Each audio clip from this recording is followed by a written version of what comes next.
What's that saying again? The love of money is the root to all evil. That's biblical, right?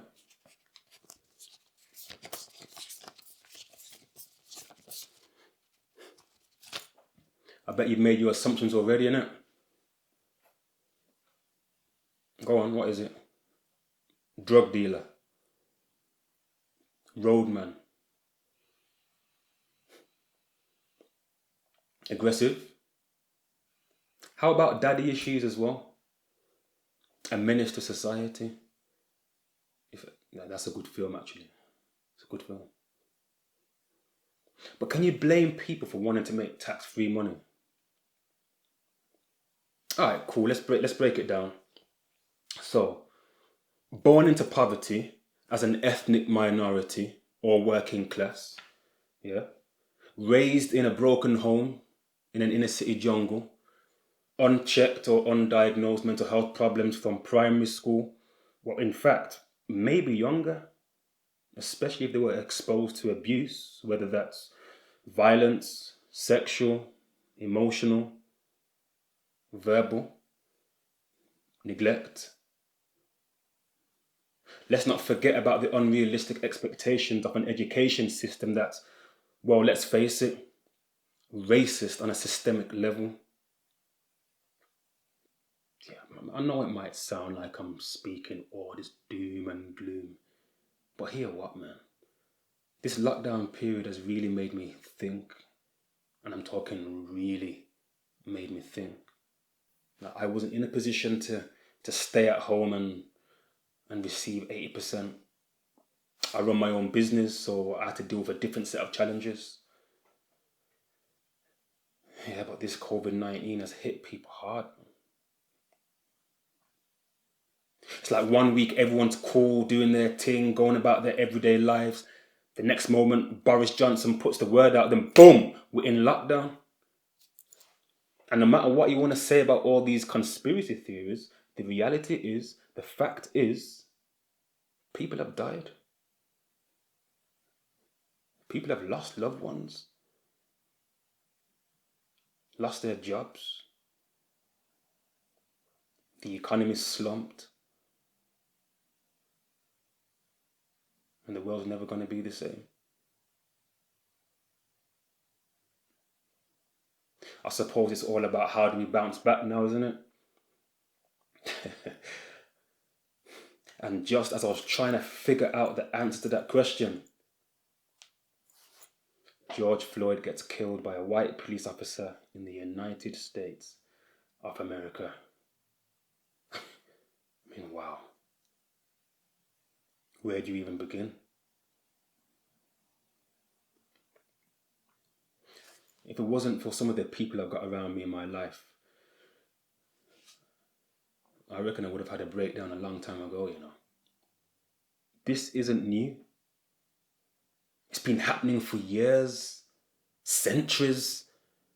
Like, black people have been marginalised and ostracised and murdered for centuries, people. So this George Floyd killing ain't no different. What, now the world wants to pay attention? Please, really? But that's why I'm not even joining no Black Lives Matter movement, you know. I don't need to prove to anybody why I matter. I know I matter, and people who look like me, they matter as well. I mean, do you really think that they care? Really? Listen, yeah. We've been crying Black Lives Matter since we were dragged out of Africa and shipped and distributed all over the world for the betterment of the upper class. We've been shouting Black Lives Matter since we was on the plantations picking cotton and building the United States of America and building Great Britain. We've been crying Black Lives Matter since our ancestral mothers, sisters, daughters, aunties, grandmothers were raped and brutalized by monsters who looked like the monsters who killed George Floyd, Breonna Taylor, Eric Garner, Damilola Taylor, Stephen Lawrence. The list goes on. dashed off ships in bulk, castrated, lynched, murdered, burned, tortured. I'm sorry if I'm bringing all this negativity, but right about now I'm hurting. I'm angry. I'm frustrated.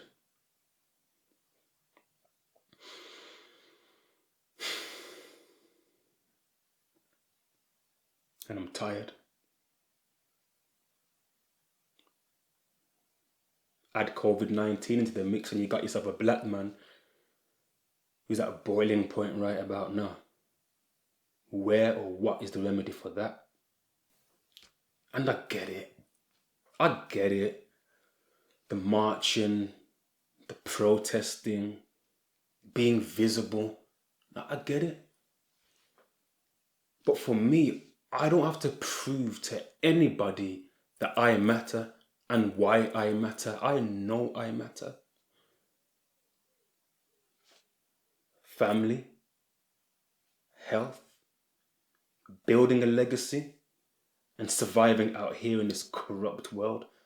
That's what matters to me. As long as me and my circle are blessed, sheltered, watered and fed, and happy, that's important for me. I was that kid who had the odds stacked against him from birth. Failed at education, marginalised, got into the wrong crowd, prison, made friends, made money, lost money. But you know what? I had to choose differently. I had to change my mindset. I had to come out of the gutter, the same gutter that has killed many people that I know. I'm a survivor. So you see me here, you're counting this money, yeah? And because of the narratives and the images that we see out there in the media and society, we instantly go to the stereotype and the negatives.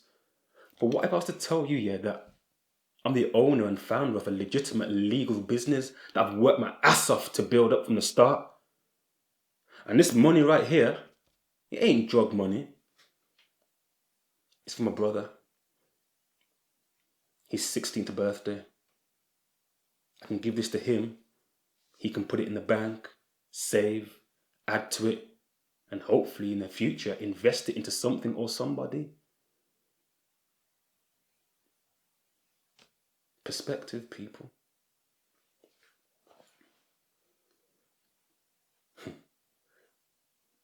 As my brethren always says, let's change the narrative.